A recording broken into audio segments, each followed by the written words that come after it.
jury, composé de Christelle Roy, Philippe Cézanne, Jackie Chabert et Michel Fresset, sous la présidence de Bruno Elie, s'est réuni pour décerner les 3 premiers prix.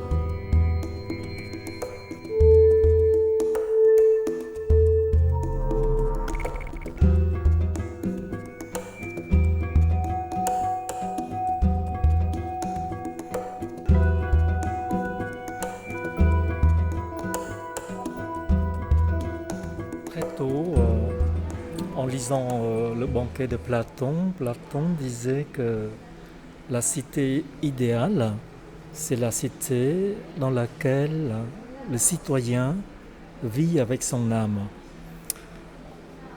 Alors là, je ne comprenais pas tout de suite évidemment, mais plus tard, quand en cheminant dans la vie, dans la voie artistique, j'ai rencontré donc François Cheng. François Cheng, c'est l'académicien d'origine chinoise, et il a dit d'une manière magnifique ceci, il a dit « La poésie, c'est la peinture invisible, alors que la peinture, c'est la poésie visible. » Ça fait partie de ce cheminement, vous voyez, pour pouvoir montrer cette présence de l'âme en question. Et voilà. Il y a un autre poète aussi allemand qui s'appelle Rainer Maria Rilke. Il a dit d'une manière magnifique aussi, il a dit « Il faut habiter poétiquement la terre ». Et donc tout est poésie là, dans un sens. Il faut vivre en poète.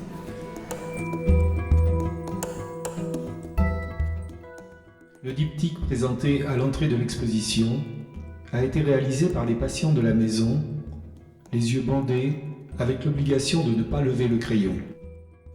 Grâce au droit d'inscription des artistes, un chèque de 3 842 € a été remis à la maison de Gardanne lors de la cérémonie de remise des prix.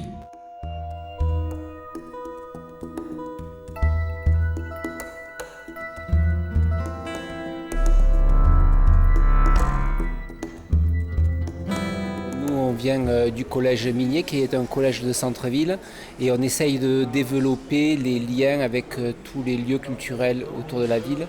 L'intérêt d'une telle exposition, c'est de confronter les élèves à des images réelles, des œuvres d'art réelles, qu'ils se construisent tout un stock d'images qu'ils vont pouvoir réutiliser année après année. Et ça va faire partie de leur culture. Surtout qu'on est dans un collège extrêmement mixte, où on a des élèves qui vont régulièrement dans des musées, des expositions, et on a un gros tiers de nos élèves qui ne mettent jamais les pieds dans un musée. Donc c'est important. Une grande première pour eux, quoi. Pour certains, c'est une grande première.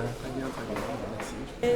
C'était super bien. Moi, j'ai beaucoup aimé. Il y a beaucoup de styles différents. Beaucoup de couleurs, plein de formes. Et c'était trop beau. On aborde beaucoup de thèmes. Donc c'est vraiment cool.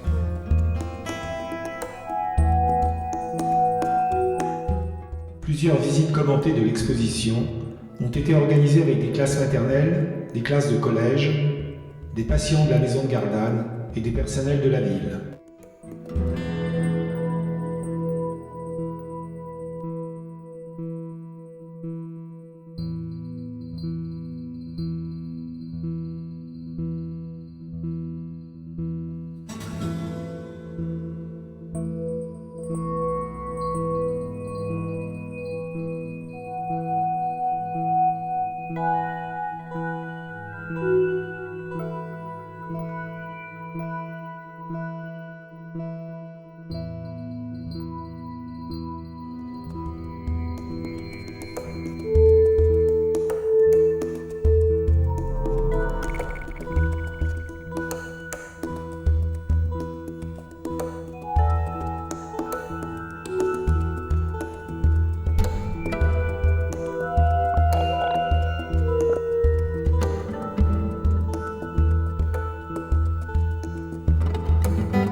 complément de l'exposition, une conférence sur la place de la peinture dans l'art contemporain a été organisée dans la Méjane.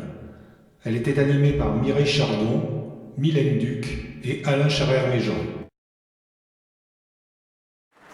Alors nous allons passer au prix.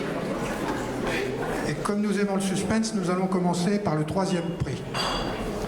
Alors le 3e prix a été attribué à une gravure, pourtant il n'y en avait pas beaucoup en compétition, intitulée « Le foulard et la dentelle ». Et je sais que Françoise Francoul ne peut pas être là parce qu'elle a attrapé le Covid hier. Donc je crois qu'elle est représentée par Madame Viard. Donc Marilyn, qui est d'ailleurs l'animatrice de l'atelier gravure dans notre association. Et donc Pierre va lui remettre le diplôme, quelques petits bons d'achat qui vont bien avec, et puis voilà. Un coffret d'aquarelle. Donc Françoise est désolée de ne pas être parmi nous aujourd'hui. Elle remercie le jury de lui avoir décerné le prix qu'elle reçoit avec grand plaisir. Elle remercie aussi les AIA et tous ceux et celles qui se sont impliqués dans ce salon. Voilà, mesdames et messieurs, bonsoir. Et encore une fois, je suis très heureux d'être parmi vous pour cette remise de prix pour ce qui, à mon avis, est nécessaire dans notre vie culturelle aixoise. Longtemps, nous avons, et depuis très longtemps maintenant d'ailleurs, des expositions importantes dans nos musées, dans nos grandes institutions, et c'est une très bonne chose. Et évidemment, je suis le premier à m'en réjouir. Mais en ce qui concerne la diffusion et surtout le travail de ce que d'autres personnes peuvent faire dans le caractère plus modeste parfois de leurs ateliers et de pouvoir montrer ce travail, là il y avait effectivement, il y a un manque. Donc ce manque, vous le comblez, je vous en félicite. C'est pas simple, c'est beaucoup d'organisation, c'est beaucoup de travail.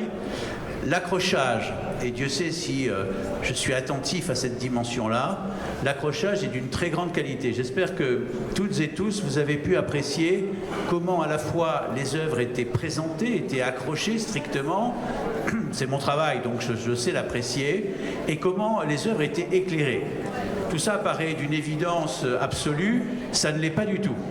Ça ne l'est pas du tout parce que vous aurez sans doute remarqué, et c'est peut-être le trait le plus important de cette exposition, c'est que les œuvres sont toutes différentes les unes des autres. Et que vous avez infiniment de tendances représentées sur ces 6 mètres. Quand je dis infiniment de tendances, c'est que l'on part de la figuration la plus évidente à l'abstraction ou à la non-figuration la plus évidente aussi. Donc vous voyez que le champ est énorme, il est gigantesque. On part de la monochromie à l'éclatement des couleurs. Donc nous sommes dans des dimensions qui sont très différentes les unes des autres. Et je peux vous dire que pour le jury, c'est chaque fois un casse-tête. Un casse-tête parce que les œuvres étant tellement différentes, il faudrait pouvoir faire des catégories. Et dans ces catégories, décerner un premier prix, un deuxième prix, un troisième prix, ça en ferait trop sans doute. Mais c'est la réalité de cette diversité. Alors on ne va pas se plaindre de cette diversité, elle est importante, elle est même essentielle. Moi j'en suis ravi à chaque visite que je fais. Alors d'abord effectivement les 500 premières œuvres c'est très compliqué parce qu'on les voit relativement lentement mais quand même ça prend des heures et effectivement on est très attentifs, tous les membres du jury, à pouvoir déjà faire une première sélection. Elle vaut ce qu'elle vaut, elle est toujours contestable, hein, une sélection est toujours à discuter, mais en tout cas 100 œuvres sont retenues. Et puis effectivement ensuite il y a, une fois que ces œuvres sont présentées, le choix que nous devons faire de 3. Alors évidemment, c'est pas beaucoup, 3, c'est même très peu. Et dans cette diversité, il faut trouver parfois une forme de priorité. Alors le troisième prix dont je parle est celui qui était sans doute un des plus originaux de par la technique, parce que effectivement, comme vous le disiez tout à l'heure, il y a assez peu, il n'y en a pratiquement pas, de gravure, et c'est une belle technique. C'est un art très intéressant qui mérite beaucoup plus d'attention que qu'on ne lui prête d'habitude. Parce qu'il y a dans ce travail sur justement la gravure la définition du multiple. Alors parce que c'est multiple, on devrait considérer que cette forme d'art est un petit peu moins importante que la peinture ou que le dessin, mais la pratique de la gravure est une pratique très exigeante et qui demande beaucoup de qualités, au-delà même des qualités d'un dessinateur. Il faut savoir dessiner, il faut savoir manier les outils nécessaires à la gravure, mais en plus il faut effectivement manier et maîtriser toutes les différentes phases d'une gravure. Donc la gravure que vous avez ici présentée et que nous avons choisie présente à la fois le dépouillement. Et c'est vrai qu'à titre tout à fait personnel, je pense que le dépouillement est quelque chose d'important. Lorsque une œuvre d'art vous parle par son minimalisme, il y a quelque chose qui, en tout cas pour moi personnellement, me frappe beaucoup.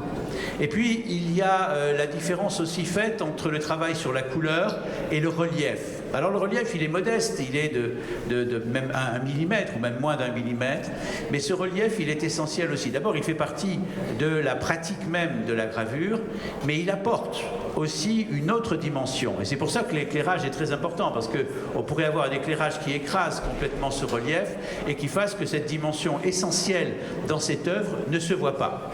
Donc tout ça pour vous dire que je suis très reconnaissant à tous les organisateurs et à tous ceux qui ont travaillé sur ce projet pour pouvoir justement reconnaître toute cette qualité de mise en valeur du travail, de votre travail, du travail de tous les artistes qui ont bien voulu participer à ce concours. C'est aussi très courageux. Et là, je tenais à remercier toutes celles et tous ceux qui ont voulu participer à ce concours, parce que c'est toujours courageux de se mettre en cause, de se livrer au regard du public. Et je terminerai parce que je suis toujours, et je peux être horriblement long encore plus que M. Sama, et donc c'est de dire que, en ce qui concerne l'œuvre d'art, soyez toujours bien conscients que le plus grand artiste du monde, le plus grand génie de tous les temps, n'est rien si son œuvre n'est pas vue, si son œuvre n'est pas connue, si son œuvre disparaît avec lui, ce que parfois on peut malheureusement imaginer de certains artistes. Donc merci à vous d'avoir le courage de montrer vos œuvres et merci à vous d'organiser cette monstration.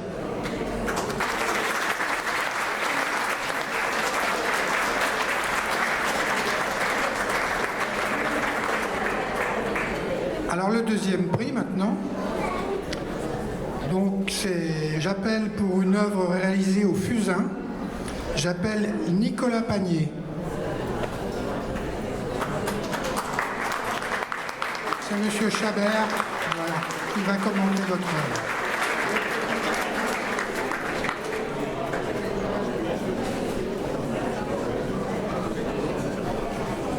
Écoutez, le travail de M. Nicolas Panier est très intéressant parce qu'on n'a pas l'occasion de voir très souvent des dessins au fusain ou au crayon. Et là, nous avons été interpellés par la finesse de ce travail et nous devons absolument remercier M. Panier de nous avoir présenté ces beaux dessins. Merci. Merci beaucoup.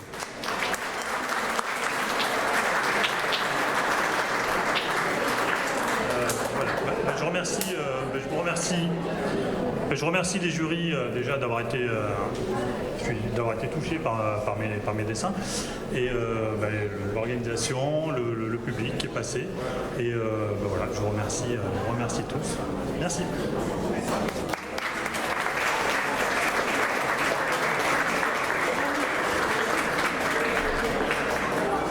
Alors, avant de parler du prix du public, on va parler du premier prix.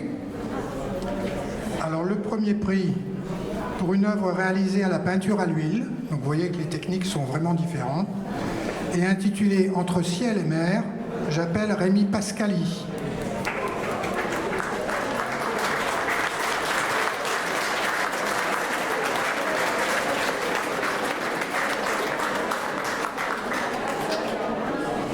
Bon, évidemment, je ne veux pas accaparer le micro, mais pour dire que, là encore, évidemment, selon les goûts de chacun, le choix, encore une fois, a été difficile, on a beaucoup discuté, et finalement, nous sommes arrivés d'accord sur une technique qui est une vieille technique maintenant, hein, donc la peinture à l'huile, elle remonte avec des artistes du Nord au XVIe siècle, donc on peut dire que nous sommes là, effectivement, dans une technique très traditionnelle, et ce qui nous a intéressé dans ce tableau, c'est qu'effectivement, il avait la capacité de nous surprendre encore, malgré une technique classique.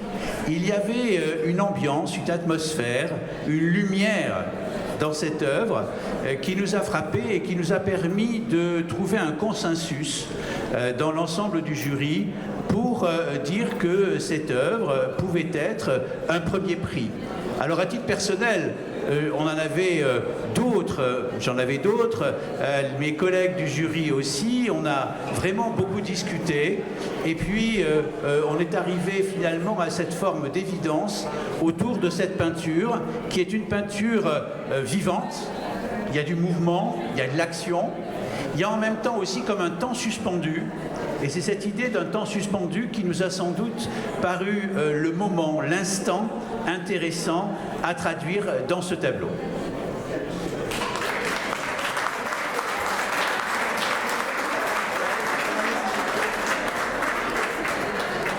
Alors évidemment, je remercie avant tout les gens qui ont choisi mon tableau, parce que c'est eux qui ont tout organisé. Et effectivement, on disait tout à l'heure que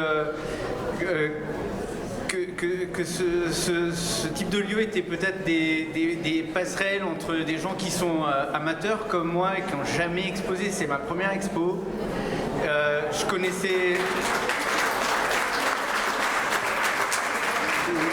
Je connais rien de votre monde, je connais rien des salons et je suis très très touché par ce qui se passe aujourd'hui. Je suis aussi étonné parce que vous-même vous avez parlé de poésie et je crois que vraiment c'est quelque chose que j'essaye de retrouver dans la peinture d'aujourd'hui. Mon travail, c'est vrai, va toujours vers cette espèce de recherche de la douceur. Je remercie aussi mes enfants qui, pour un d'entre eux en tout cas, est sur le tableau et pour l'autre a fait la photographie qui m'a permis de monter le tableau. Et c'est vrai que c'est une question de lumière, c'est vrai que c'était un jour d'été comme aujourd'hui, et c'est vrai que j'ai été aussi beaucoup animé par une exposition qui a eu lieu sur le thème d'Albert Camus, où il y avait des questions de temps suspendu, des questions de lumière comme ça qui s'arrêtaient. Une exposition de photographie à Arles, et donc on se répond tous et on a tous intérêt à exposer les uns les autres et à échanger pour que justement la poésie continue dans le monde qu'on connaît aujourd'hui. Merci.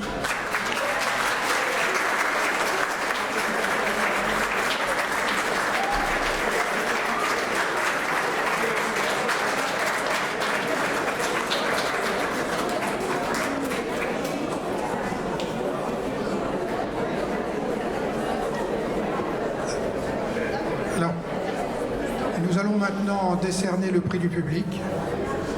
Et là, nous avons un énorme problème.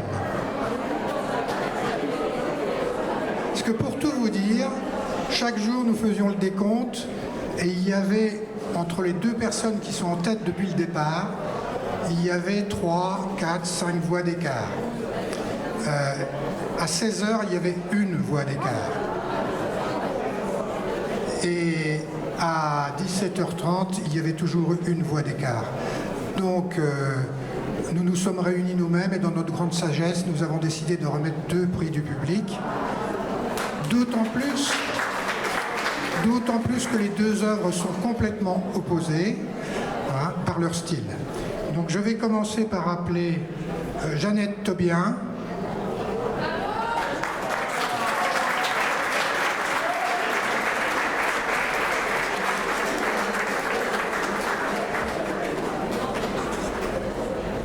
Oui, je vais traiter les deux tableaux en même temps, comme ça écourtera mon intervention, pour dire qu'il y a effectivement dans ce choix du public, et c'est ce que je trouve vraiment très intéressant dans ce choix, c'est là encore l'ouverture dont vous avez fait preuve les uns et les autres en votant pour ces œuvres. Il y en a une qui est totalement figurative et une autre qui est totalement non figurative.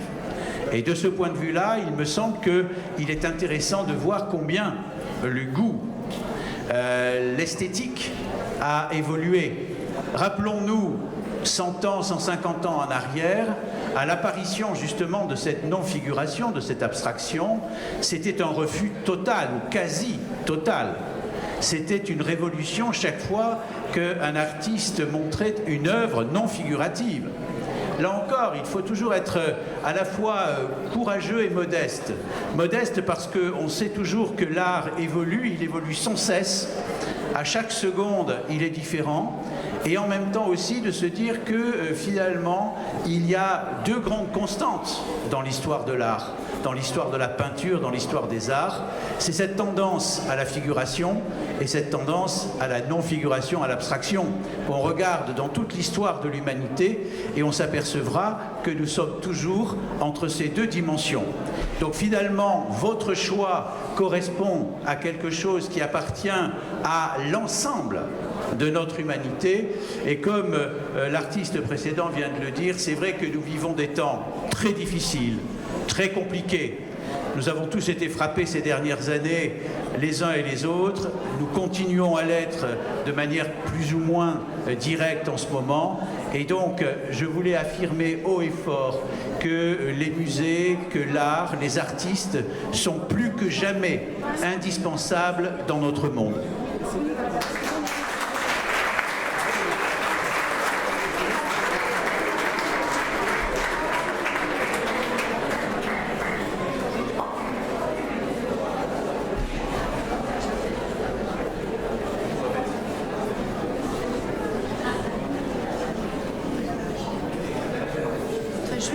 Un tout petit mot, c'est un prix qui me touche énormément parce que c'est la reconnaissance du public et c'est très important pour moi. Merci beaucoup.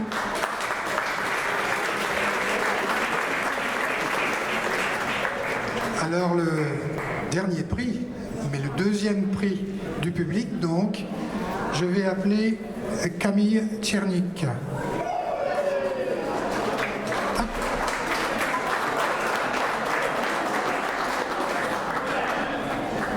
Pour le tableau La paternité que tout le monde a remarqué.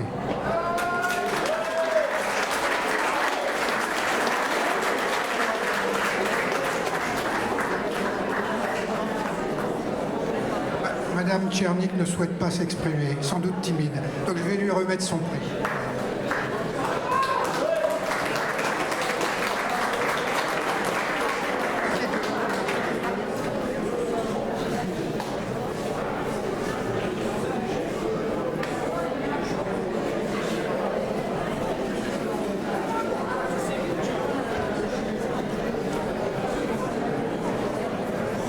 Merci à tous et nous espérons vous revoir en 2024 pour la 3e édition. Bonne soirée.